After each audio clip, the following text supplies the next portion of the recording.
Hello বন্ধুরা, আজকে আবারও চলে আসলাম আমি একটা রান্নার ভিডিও নিয়ে।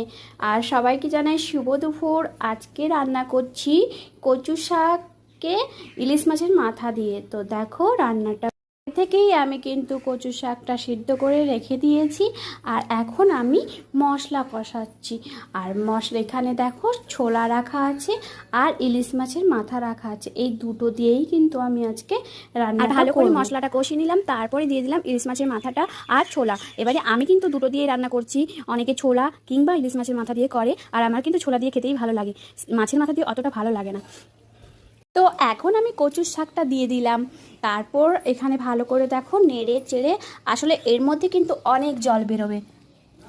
তোমরা এটা জানিও কিন্তু তোমাদের কচুর শাক খেতে কার কার ভালো লাগে।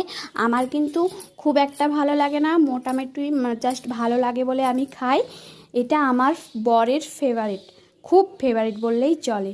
তো চলো, আমার এখানে দেখো কচুর শাকটা হয়ে গেছে, অনেকটা নেড়ে চেড়ে। আমার ভিডিওটা ভালো লাগলে অবশ্যই একটা লাইক করে দিও। টাটা।